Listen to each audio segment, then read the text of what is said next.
52. They stood around the Chrysler at a cautious and respectful distance, like it was a roped-off exhibit in a modern art museum.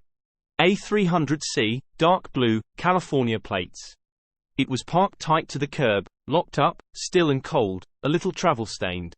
Neagley took out the keys that Reacher had found in the dying guy's pocket and held them at arm's length like the guy had held the gun, and pressed the remote button once.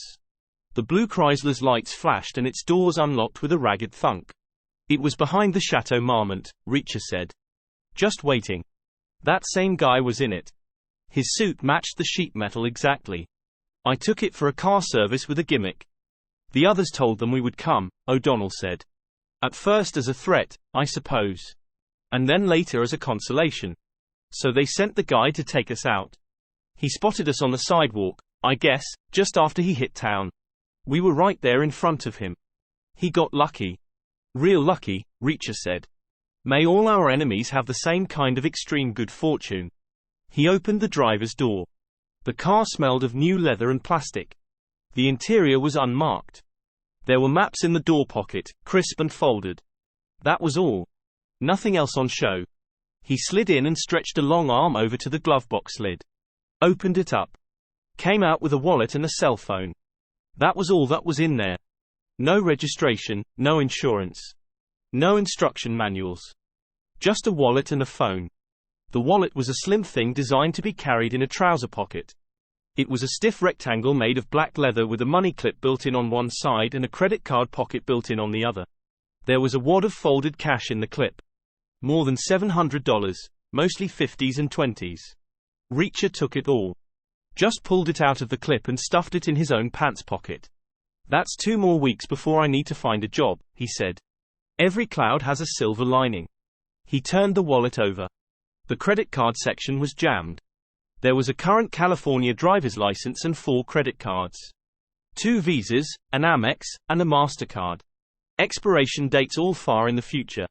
The license and all 4 cards were made out to a guy by the name of Seropian. The address on the license had a 5-digit house number and a Los Angeles street name and a zip that meant nothing to Reacher. He dropped the wallet on the passenger seat. The cell phone was a small silver folding item with a round LCD window on the front.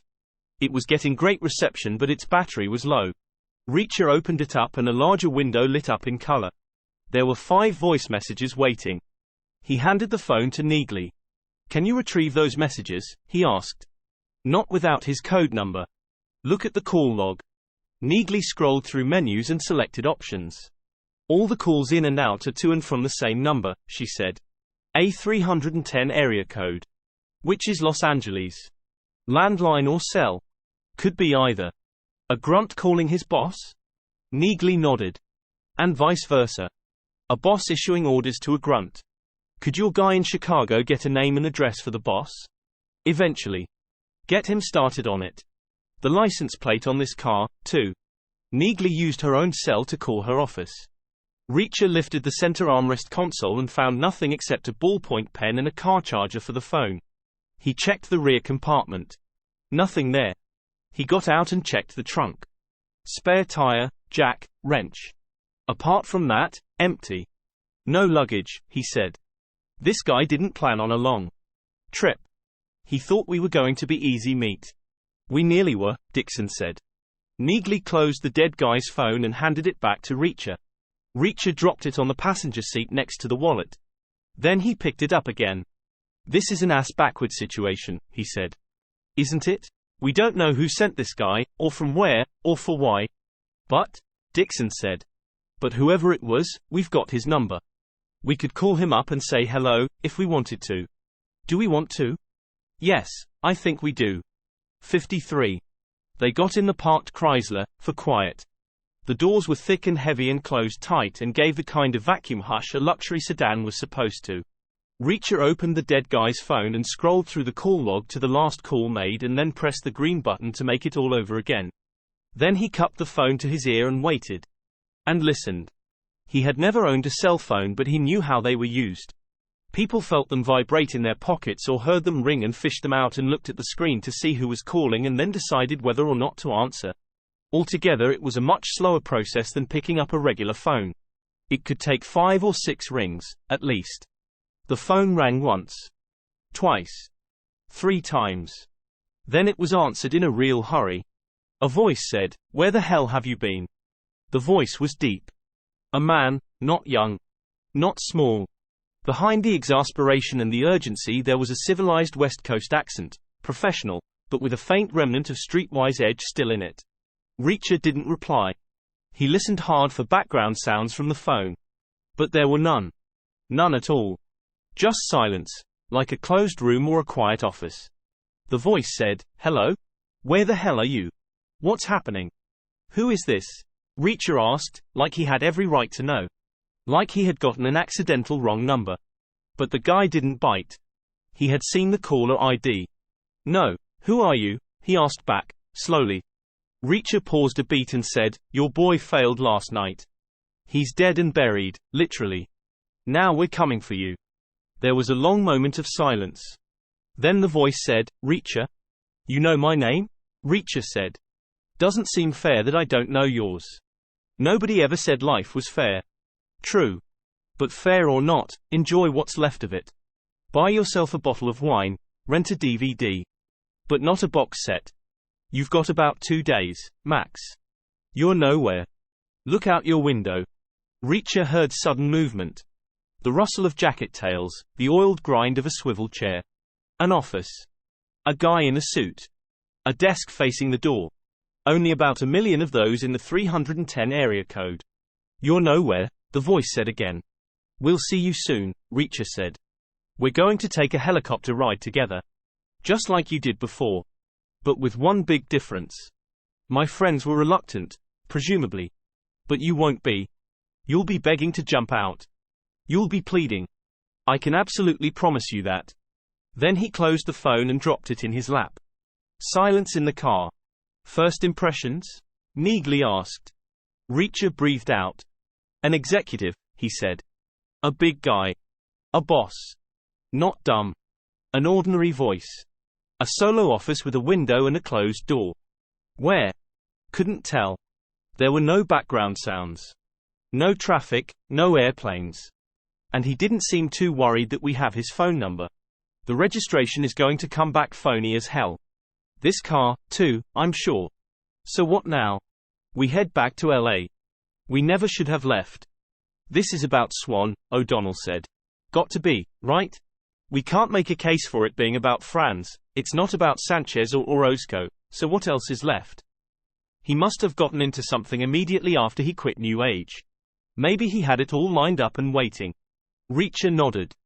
We need to talk to his old boss. We need to see if he shared any private concerns before he left. He turned to Neagley. So set up the thing with Diana Bond again. The Washington woman. About New Age and Little Wing. We need a bargaining chip. Swan's old boss might talk more if he knows we have something solid to keep quiet about in exchange. Besides, I'm curious. Me too, Neagley said. They stole the Chrysler. Didn't even get out. Reacher took the key from Neagley and started it up and drove it around to the hotel. He waited in the drop-off lane while the others went inside to pack. He quite liked the car. It was quiet and powerful. He could see its exterior styling reflected in the hotel's window. It looked good in blue. It was square and bluff and about as subtle as a hammer. His kind of machine. He checked the controls and the toys and plugged the dead guy's phone into its charger and closed the armrest lid on it. Dixon came out of the lobby first, trailing a bellhop carrying her luggage and a valet sprinting ahead to get her car. Then came Neagley and O'Donnell together. Neagley was stuffing a credit card receipt into her purse and closing her cell phone all at the same time. We got a hit on the license plate, she said. It traces back to a shell corporation called Walter, at a commercial mail drop in downtown La. Cute, Reacher said. Walter for Walter Chrysler. I bet the phone comes back to a corporation called Alexander, for Graham Bell. The Walter Corporation leases a total of 7 cars, Neagley said. Reacher nodded. We need to bear that in mind. They'll have major reinforcements waiting somewhere. Dixon said she would drive O'Donnell back in her rental. So Reacher popped the Chrysler's trunk and Neagley heaved her bags in and then slid in beside him on the passenger seat. Where are we holing up? Dixon asked, through the window. Somewhere different, Reacher said. So far they've seen us in the Wilshire and the Chateau Marmont. So now we need a change of pace. We need the kind of place they won't think to look. Let's try the dunes on Sunset. What is that? A motel. My kind of place. How bad is it? It's fine. It has beds. And doors that lock. Reacher and Neagley took off first. Traffic was slow all the way out of town, and then the 15 emptied and Reacher settled in for the cruise across the desert. The car was quiet and swift and civilized. Neagley spent the first 30 minutes playing phone tag around Edwards Air Force Base, trying to get Diana Bond on the line before her cell coverage failed. Reacher tuned her out and concentrated on the road ahead. He was an adequate driver, but not great. He had learned in the army and had never received civilian instruction. Never passed a civilian test, never held a civilian license.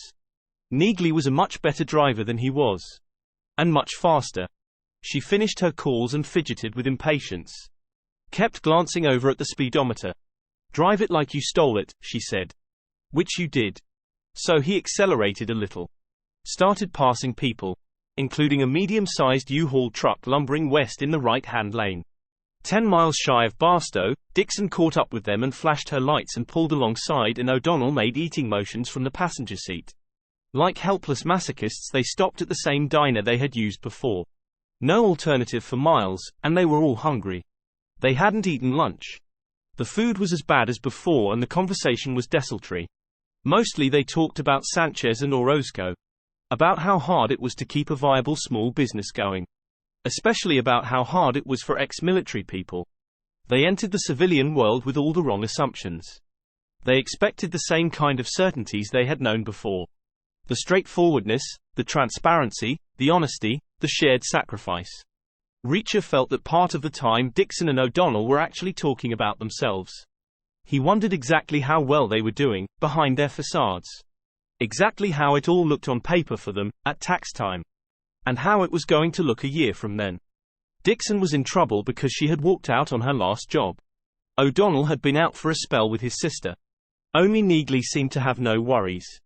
She was an unqualified success. But she was 1 out of 9. A hit rate a fraction better than 11%, for some of the finest graduates the Army had ever produced. Not good. You're well out of it, Dixon had said. I usually feel that way, he had replied. All that we've got that you don't is suitcases, O'Donnell had said. But what have I got that you don't? He had replied. He finished the meal a little closer to an answer than before. After Barstow came Victorville and Lake Arrowhead. Then the mountains reared in front of them. But first, this time to their right, were the Badlands where the helicopter had flown. Once again Reacher told himself he wouldn't look, but once again he did. He took his eyes off the road and glanced north and west for seconds at a time. Sanchez and Swan were out there somewhere, he guessed. He saw no reason to hope otherwise. They passed through an active cell and Neagley's phone rang. Diana Bond, all set to leave Edwards at a moment's notice. Reacher said, tell her to meet us at that Denny's on Sunset. Where we were before. Neagley made a face and he said, it's going to taste like Maxim's in Paris after that place we just stopped. So Neagley arranged the rendezvous and he kicked the transmission down and climbed onto Mount San Antonio's first low slopes. Less than an hour later they were checking in at the Dunes Motel. The Dunes was the kind of place where no room went even close to 3 figures for the night and where guests were required to leave a security deposit for the TV remote, which was issued with great ceremony along with the key. Reacher paid cash from his stolen wad for all 4 rooms, which got around the necessity for real names and ID. They parked the cars out of sight of the street and regrouped in a dark battered lounge next to a laundry room, as anonymous as 4 people could get in Los Angeles County. Reacher's kind of place. An hour later Diana Bond called Neagley to say she was pulling into the Denny's lot.